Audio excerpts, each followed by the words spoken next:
It's hard to find once you know where you are. Why keep you hiding where the sun is dark? The sun is dark. Why keep you hiding where the sun is dark? It's hard to find once you know where you are. Why keep you hiding where the sun is dark? The sun is dark. Hello and welcome to yet another episode of the Ascended Life Podcast. Welcome back, by the way. I'm Darrell. And I'm Kesley. It's been a while. Before we dive right in, today's episode is being brought to us by Lighthouse Studios. It's my personal designer. This dude is amazing. Check him out. He's in Atlanta. He ships internationally if y'all need anything. Amazing designer. Lighthouse Studios. I like what he's done, and he's got great energy too. So Yeah. that always helps. Yeah, super dope. So today's topic, it's been a few weeks since we did our last podcast. And a different country ago. Yeah, a few Right? weeks in a different country ago. Those things are Yes. related. For So we sure. are coming to you today from Tulum, Mexico. It's our very first podcast here, but we have actually been here for 2 weeks. So spent the last couple of weeks getting settled, getting our nanny into place. Lifing, really. Like lots has happened, lots of spiritual lessons already. And people always talk about really the spiritual healing nature of Tulum.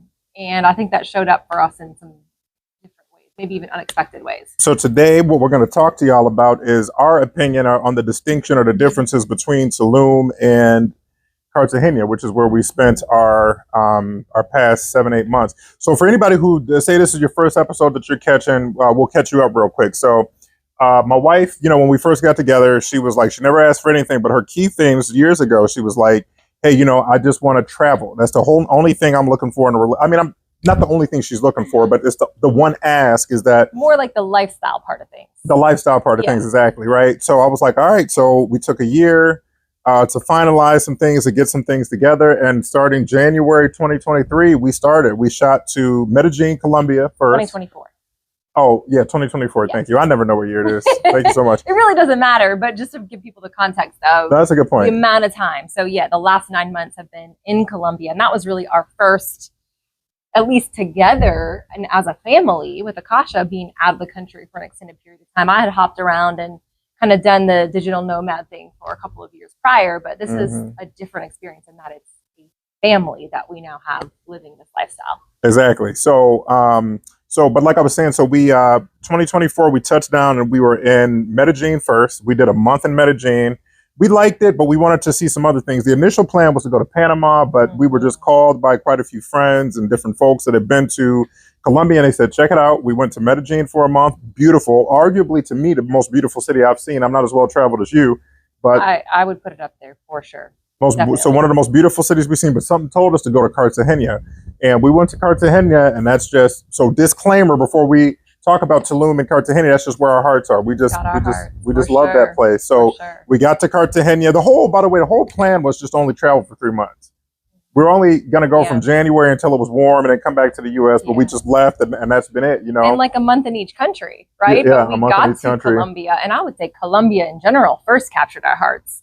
And Medellin felt like warm in terms of this feels really close, this feels really good. And then Cartagena was like, this now, I look at it, I'm like, it feels like home.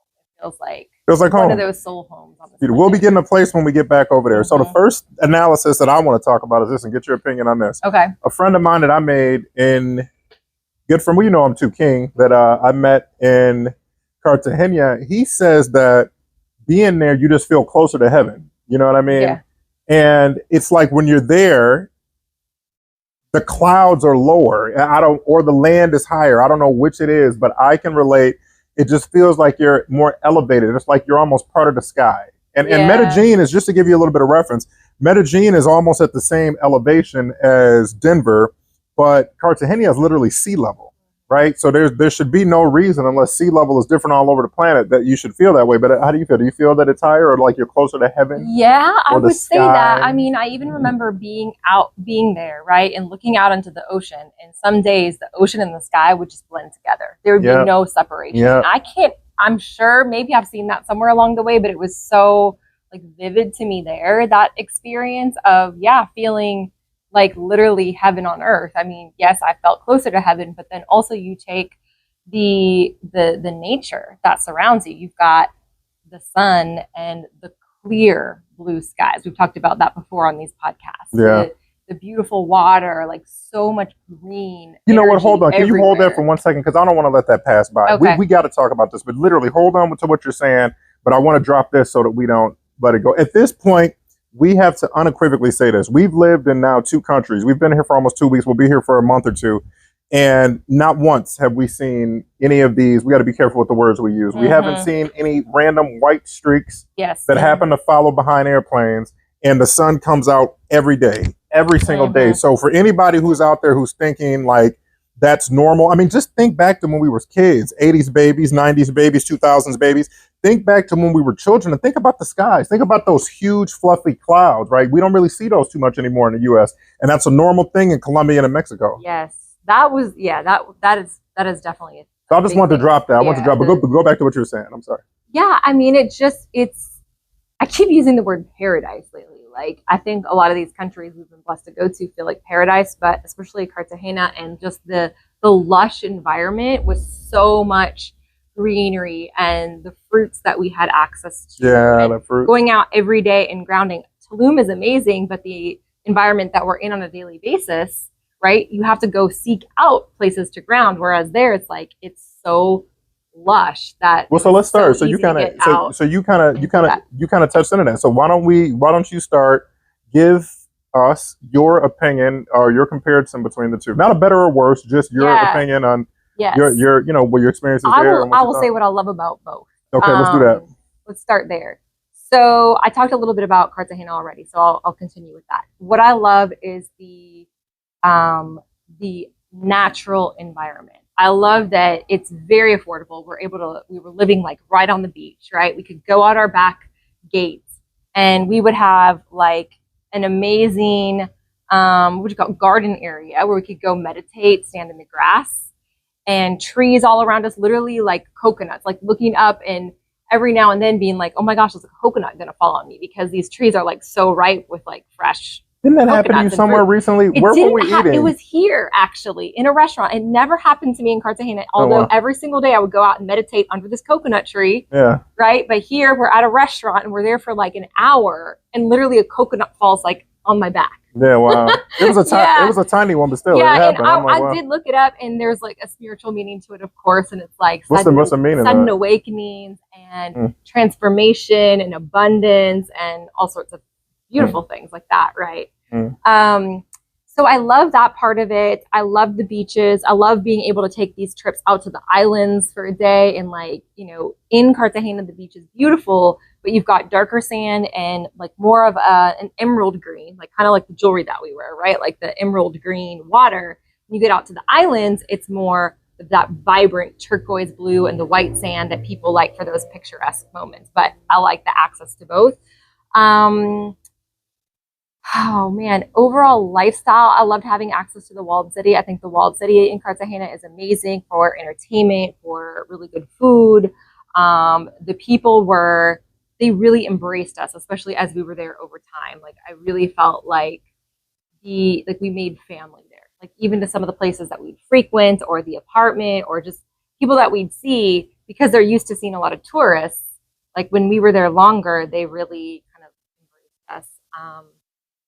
Just overall, I felt like it was I felt like enriched while I was there. Like, my soul and my body felt enriched, because I think it was really the nature part of it. And like you said, like something about it feels, I guess, birds close to heaven. So I'll stop there. Maybe you can share what you loved about. Yeah. So for me, of course, with us eating the way that we do, the fruits, right? And that's not just a Cartagena thing. Truthfully speaking, the fruits. look, any of the fruits you're going to get in Colombia is just it's the best fruit I've ever had in my life, right? So that doesn't make a difference if you're in Cartagena or if you're in Medellin. But Medellin's fruits they had more quality to me and a much larger variety because, you know, Medellin is like this huge, I don't know if it's in a volcano, I don't know if that's a volcano or what, but it's like surrounded by mountains all the way around. It's a valley, yeah. Literally a valley in the middle of a mountain. I don't know, like I mean, everywhere you look, if you look up, I'm not talking look up, I'm talking look up. There's mountains surrounded 360, right? But anyway, the fruit, bar none, positive thing. Like you said, the economics when we're able to, you know, Mexico's a little bit, to put it on par, every US dollar, you take $1 here, that gets you about 20 pesos. You take $1 in Colombia, that gets you about 4,000 pesos. You know, they kind of put that into par. So the economic thing. Now I'm a history guy. Like, I don't know, we meant to shoot an episode in the loft, but we didn't when we were in Atlanta. But if you could see my place in Atlanta, it's our place. Kind of, we got multiple places, so it's kind of hard to talk about this stuff. But if you could see the place that I really curated, it's I'm really into antiquity and like decorating things like a museum, right? That's the loft theme, and it's kind of like Cartagena with the wall. My God, it's been there for 500-600 years, maybe longer. I'm not sure. And the history there, the architecture, bar none, is amazing. Tulum's architecture is great. They really kind of appeal to this whole kind of stone look. You're at our place now. Maybe we'll do some tours or some videos with some tours and things like that. The stone stuff is here. It's very bohemian, or I think that's the term you use. It's like boho. It's like modern boho. Like, I like the modern vibe. What does that mean? I hear people talk about, for those of us don't know boho and bohemian. Bohemian is like someone who, what I understand, is someone who's like a traveler, right? Someone who's kind of whimsical and kind of like floating around. So I think of it. See, I thought Bohemia was some kind of place. That's why you ask, you know? I mean, I guess we'd have to look it up to verify our sources. But who knows? I don't know. Boho, it's a vibe. If you know, you know. It's a vibe. But I mean, okay, so the things that we like here, right? Like, okay, so Cartagena, our building, you walk in and it's like air. It's like a resort. You walk in and boom, it's open air from the front to the back. It's almost like it's outside, but it's not. You know, there's birds flying through the lobby. You have a pool. Boom, you're there. It's amazing, you know. We're staying on the top floor, the 12th floor. It ain't that high, but for Cartagena, it's pretty high, you know. Here, the benefit is we literally have a pool right here, right next to us, and then there's a pool in our lobby. It's more small, it's more personal, it's more intimate kind of thing. You know, it's not like a big community. At least this one up here. This is more like one of those infinity type pools. So it's, you know, those kind of things. But to me, Colombia's just got the flavor. It's got the flavor. Speaking of that, though, should I share a little bit about Tulum? Yeah, why not? Okay. Go for it. So flavor, right? One of the things I love about Tulum is the access to vegan food. Yeah, you ain't lying about that. So in Colombia, I love that we had access to the fruits and a lot of fresh food that we can make at home. Yeah. But for us as a family to go out and find a vegan restaurant, we didn't find one in Cartagena. There were a few that we found in Medellin. Yeah. There are actually quite a few, even a raw vegan restaurant that we really frequented. I don't know, but now that I've been here, I thought there was quite a few, but like really thinking, there's like 4, and there's like 4 million people there that we could find. I mean, that's true. Yeah, and there's got to be like 40 here. I don't even know. But it is nice. I mean, like one of the restaurants we've been going to a lot, Raw Love. I'm sure if you follow us, you'll see many pictures posted because we go there a few times a week. Yeah. I love, you know, the food that they have there, the love that they put into their food. And I know there are a few other like conscious places like that here. There's really a conscious community around here. You know, like we met people, we had some conversations last night about like plant medicines and, you know, like just different. I mean, you know, I'm in this Facebook group and I haven't went to any of the events yet, but if you're somebody who's looking for like that conscious community where there is healing, there is, you know, wellness stuff, there's yoga, there's retreats, there's plant medicine journeys, there's all these things accessible to you. That is all here. You know, I can't say whether I actually kind of miss this about Cartagena, but it is comfortable. There's a lot of English spoken here. Like, you don't need to know Spanish, obviously, to be able to get around the city. Not at all. At all. There's a lot of Canadians, Americans, people from other countries as well who've settled here that don't speak Spanish. And so even in places like the grocery store, most people know at least a little bit of English. And so my Spanish has been kind of like going backwards Yeah, I'm a gonna little have bit, to so I've had to get jump back on my my classes. But Duolingo I've and my noticed. Pimsleur. Have you noticed that like even the people that like because we speak decent Spanish at this point, right? Like Yeah. I've spoken Spanish to people, and they just won't speak it. They'll just speak English right back to I me. mean, they will, but it's kind of like it catches them off guard. Like they're a little bit surprised to hear Oh, us really? speak Spanish to them. Like, See, that hasn't been my experience. Mine is like it's not even off guard. They just don't even. They just oh, respond really? in I English. haven't 100%. had that. It depends on who and where, right? Yeah, If I've they're had that multiple times where I think my Spanish I've been practicing for a while, so I can hold like conversations, and I'm speaking full out in Spanish, and they're like, yeah, and they just respond in English. Yeah. It's happened to me quite a few times. Yeah. Yeah. Other things, I mean, so that's, just depending on what people are looking for, that's a big factor to take into consideration where you will need to be able to at least carry on a very basic conversation in Spanish if you want to thrive in Colombia. Yeah, for sure. For sure, if you want to get around and order and stuff, yeah. Let's see, the other things, the architecture I like you talked about, the walled city is beautiful and the historical architecture. I like the modern architecture here. I think it's very, it's kind of a cool vibe, or the boho vibe that you talked about. The other thing we should talk about specifically in Tulum is the very different environment between the beach, Tulum Beach, and Tulum City. Yeah. Because Tulum Beach is very much, it's bars, it's restaurants, it's clubs, it's, luxury hotels. You've got one side that is, the jungle area. And then you've also got the opposite side there's like one strip that goes through, one road that goes through, like I said, one side that's mainly jungle, the other side that's jungle that leads into the beach area, which leads into beautiful turquoise water, white sand. The last time we were here, there was a lot of seaweed. We actually haven't even made it to the beach yet this time, believe it or not. We'll be out there. But it's a cool vibe. Like, it's a cool vibe. It's that more like tourists, right? It's like last time when we went out, it was like bachelorette parties and But I will say trips this: and after things like going that, to and honeymooners. after going to the Kratom bar with Dom, and when we went out for that for our meeting the other day, it is one of those things where for me, I'm going to have to maybe comment on this a little bit later because I can see that it's kind of like the wall. If you never go into like those mansions, right? You don't know that it's there. Yeah. Because you drive past this stuff and it looks cool, but I mean, it's phenomenal when you go inside of these places. Yeah, we'll Like have to do the more Kava exploring. Kratom bar that we went to the other day. Okay. We'll definitely have to do some more exploring out there. Versus the Tulum City, which is a very interesting mix because you've got this like local culture with like we love to go to the fruit stands, and you've got like the local grocery stores and the food stands and like local communities and houses and people. And then you've almost got like this, the area that we're in, which is Aldea Zama, is like this whole community and development that's been created for, it's just like looks completely different. It's the modern architecture. It's a lot of people that appear not to be native to Mexico from places like us. They typically speak English. So it's a very interesting mix in the city. You really worded that very delicately. To me, it's like you took an American suburb, you put a little Mexican twist on it, a little Tulum twist on it, and you dropped it in a jungle. Yeah, it's literally a subdivision. Like, I keep doing this because I feel like there's like this layering. Like there was this community that was here, right? This Tulum, Mexico that existed. I hear some people who were here like 10, 20 years ago.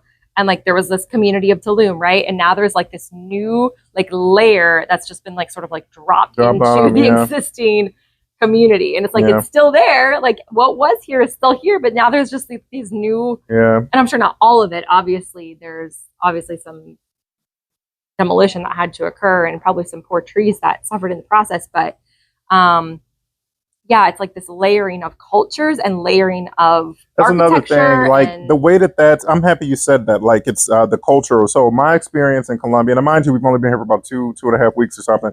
My experience in Colombia was like, regardless of the area, everybody kind of just blended together, right? Yeah. Here, it's literally like there's a huge, like, I don't know, like it's taller than that, but an 8-foot wall that separates us. And I mean, you can see out the back, and it's like huts and shacks and things like that. And it's kind of like, we speak to the folks, but it's like, at least I think I've observed not as many people interacting as they do in Colombia, where everybody kind of, regardless of where you live, if you live in zone 6 where we live or zone 1, folks see each other and they talk and they interact. Right. Yeah. Yeah, so those are a few of the things. I mean, compare and contrast. I think there's beautiful things about both. Cartagena has my heart. I will say But that. I'm But we'll happy. see. Go ahead. Well, I was Sorry. going to say, I'm just happy that you said what you said about the spiritual side because, you know, I will say that like the conscious community thing there's no comparing the two, right? No. If that's what you're looking for is to I mean, we are our own conscious community, you Right. and I, and, you know, and our children, and we attract And people we've that are there, yeah, but we've like, met but a lot of here people. it's like, busting out the seams of the place. You know, Hmm. it's nothing to meet somebody who's talking about that's going to be on the same page that you're on with like vaccines or different things and Yeah, I'll give you an example of that. spirituality. Like just last night, there's a couple sitting in the front of Raw Love, the restaurant we were at, and Akasha goes up because they have a baby and she's obsessed with babies. So she starts talking to them, and we connected over the fact that both of our children do not have middle names. For the reason that I was like, yeah, we researched it and we felt like that was just really an American thing. I think there's a lot of other Well, countries. Casa only technically really has one name, Akasha. Yeah, We only put the other name on there for the passport. for It's not the we don't really for do the that. purposes of the passport. So she really just has Akasha, but we connected over the fact that like that just seems like something that is done in maybe America or Western culture. We didn't feel like it was necessary, so they didn't do it. We didn't do it. We connected on that. Both had home births. There were some other like consciousness, spiritual things that we connected Just a couple on as from well. Asheville. Vegans, yeah. So it's like you just run into people, and she was like, "Wow, it's so crazy that we met somebody else who did a home birth and no middle name and all that." And I'm like, "Yeah, but." Here in this city and in a place like this, you tend to meet people like that very easily. Well, and That's it's not crazy. What I've seen is we've been taught to think that things are just. I think the thing is, as spiritual as people want to say, we're all operating with the same subconscious, which is scientific method and things come together and all this, right? Yeah. When you're operating from a place where you truly understand and you know that like there is no coincidence and the things and the folks that you're meant to meet, you do meet, then nothing's crazy anymore, right? Yeah, exactly. Because everything's already connected. And she didn't use that word crazy. It was just kind of like, wow, like this, she's kind of blown away by it. And you're right, it is synchronicity. Yeah. And that's the other thing is like, we got here, we had some, challenges with this. I wouldn't say challenges, like little hiccups with this. They didn't want to let our nanny in from Colombia. Well, I was going to talk about like the physical place that we're in, just like some of the tiny little maintenance things that we had to work through. And then we had the challenge with our nanny that we brought from, well, she came alone and we were meeting her. We were coming from the US and she had issues getting through immigration when she got to Mexico and got stuck there overnight in some pretty disheartening, sad conditions and was sent back to Colombia. And come back to Mexico for a year. That wasn't cool at all. I doubt she ever wants to come back to Mexico at all. No. After that whole scenario, Very like that, that like broke our hearts, right? Like that really hit us hard. But we had to step back because we've had situations, in the past where we've like wanted something because, I've been wanting to come back to Tulum since before Akasha was born. Like on my vision board, like house in Tulum, like all these, like I want to go back to Tulum. I want to take the whole family. And here we are. And then all these like small and big challenges start to present themselves to us. And I think both of us were kind of like, okay, like what is this all about, right? But we just kept trusting like there's a reason.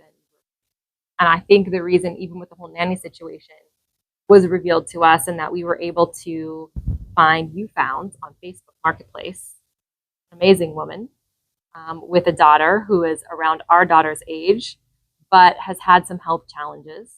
And so Akasha like loves to help with this girl. We're seeing a new side of empathy with her. Well, it's a little deeper than the health challenges, though. The child is like literally mentally at a place where she's about one, right? So, and Akasha, I didn't know she had that level of empathy, honestly. Yeah, and she's had seizures. She had seizures, is what. Yes. Yeah, and I don't know if I want to get too in depth on her challenges, but anyway, but Akasha is like really helping the girl, and it's been beneficial for both.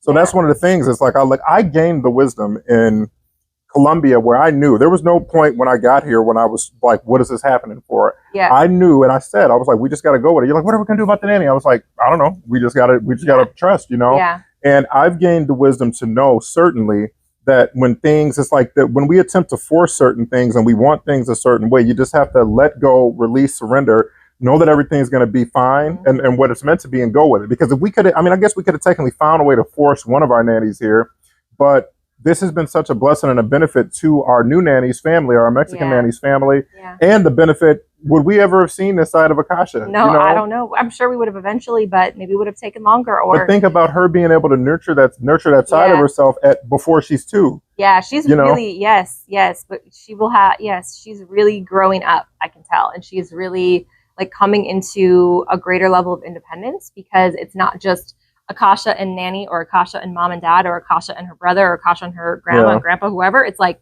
Akasha and there's another baby there who also needs to be cared for.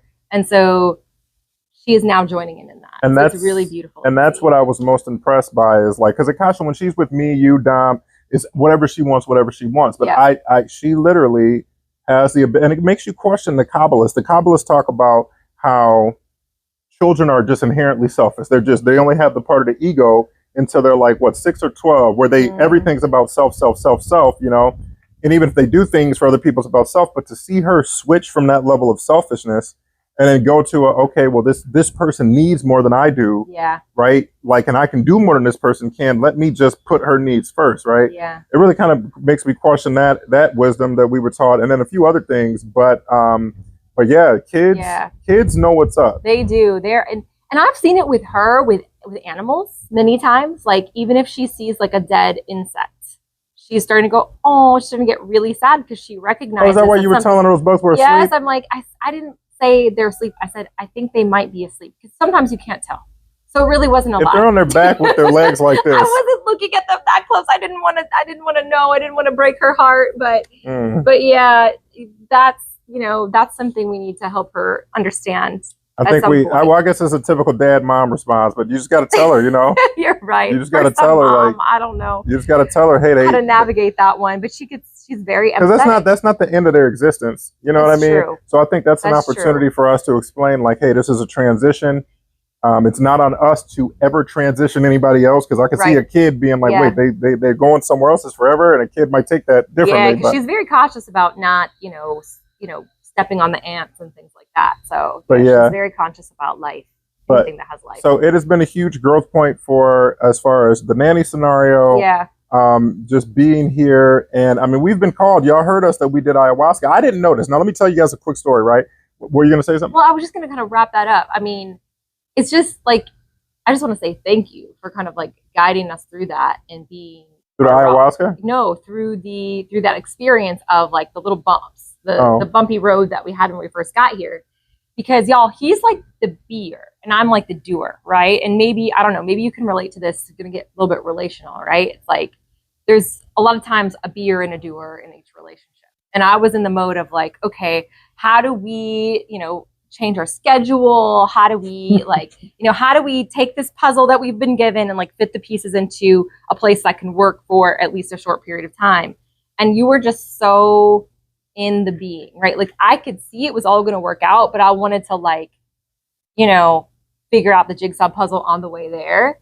And you immediately were just in the being. And but then again, I think I just want to say thank you for that. Well, you're extremely welcome. You don't have to thank me, but you're extremely welcome. You told me that there was something going on transit-wise, though, right? Maybe you could talk about that. There was some moon or something going on. There's that we a lot. Into. There's been a lot this last month because we've been in, and we talked about this on our last episode, eclipse season, right? When stars align and things happen to bring us back into alignment or balance with our destiny. And it can be a very, we talk about fate and free will. And I've actually been thinking about this a lot this week because I've been feeling there's been a lot of fate at play. Sometimes, we talk about manifesting things, right? And our mindset is creating everything. And that can be true in most situations. But I do believe there are some fated events that happen that are part of our journey, are part of our evolution, are part of our experience, if you will.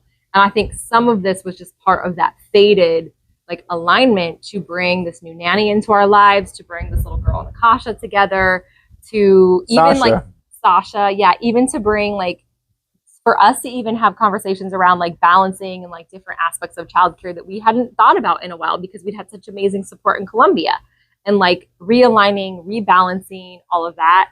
I think it has been like a very like karmic destined time for us. But there was something specifically you said about when we got here. You were saying that, hey, there's this something happening. We came here on eclipse. Okay.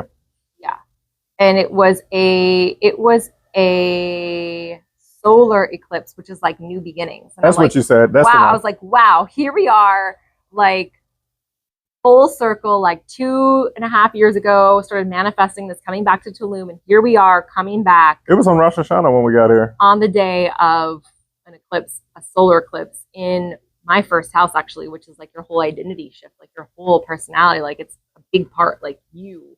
Do you feel like your whole identity is shifted? I think it's in process, right? And that's another. I know you're going to get into the plant medicine part. Yeah, that's.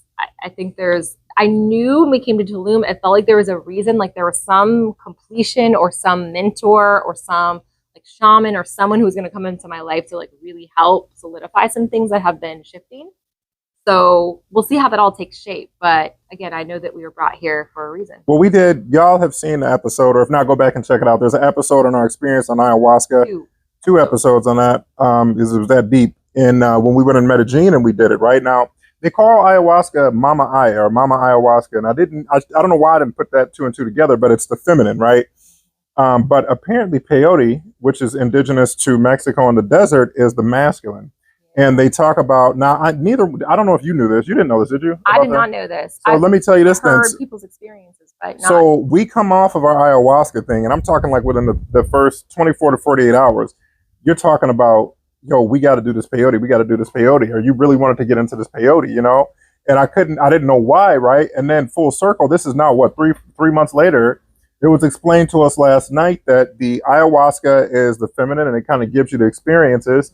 And then the peyote is the masculine, and it comes in and it closes the circle and completes it and gives you and fills you with all the answers and everything that you were looking for in explanations. You know, it's the more direct. Yeah, the way that I explained it to the beautiful woman that we met who was helping us kind of like understand this and potentially helping us go. They want us to go to the desert, y'all. They want to go out to the desert.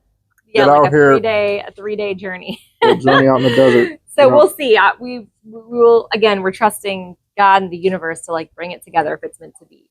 But the way I explained it and then she responded was, you know, I went through this Aya experience and I saw who and what I am like up here, right? Like in this level, like beyond the physical, beyond the body, like on a cosmic level, like who and what I am and where I come from, right? And then I felt in my body, like what that means to like be and who and what I am. Like I felt it, but the integration of like understanding what that means and implementation on a daily basis is the part where it's still evolving. And she's like, that's why people do peyote oftentimes, is like that closure to your point of the process. I wonder, the completion of the process. It's got me thinking, why don't somebody just mix them both together and do the shot at this thing? Can you imagine? Again, whoa! I can't even imagine. I can't. I don't think it works. That's probably well, not the I best don't know. idea. Sometimes different shamans do mix together different medicines. So I don't know. Who knows? I'm definitely not an expert. We're probably going to be out in the desert, but I think that's our experiences. Are you got anything else before we wrap this thing up? There's just been this quote that's been like, as we were talking about like this journey to Tulum and like that time period where, and we were like, what is going on? This quote keeps coming up, and it's, everything will be all right in the end. If it's not all right, it's not the end, right? Mm-hmm. Like if everything hasn't sort of flushed itself out and like the cycle doesn't feel like it's complete, it's because it's not yet. There's still things evolving and unfolding. And I think so many times we want to rush to that place where everything's great. I know the lesson. I know the gift. Like I understand like why this all happened. And we want to get there. We want to get there fast. And it's like, it's okay to be in that middle place where it's not clear yet. But if it doesn't feel settled, if it doesn't feel right, if it doesn't feel like the beautiful ending at the end of the fairy tale, the end of the story, it's because it's not the end yet. Like the cycle hasn't completed itself. That's So- interesting. I've never heard that before. Really? Wow, that is very interesting. Yeah. As you can do a whole podcast on that. Maybe we can. You gotta Maybe we explain will. that. I ain't got nothing. I'll be sitting here and listening, but it's a good one. All right, y'all. What's been yet another episode of the Ascended Life podcast. Thank you guys for tuning in. Again, feel free to check out Lighthouse Studios. My designer, amazing guy. Thanks for tuning in. We will be back to our excuse me. We'll be back to our regularly scheduled program. Peace and love, and we'll see y'all next week. Love. Thanks, everybody. See you soon. Peace.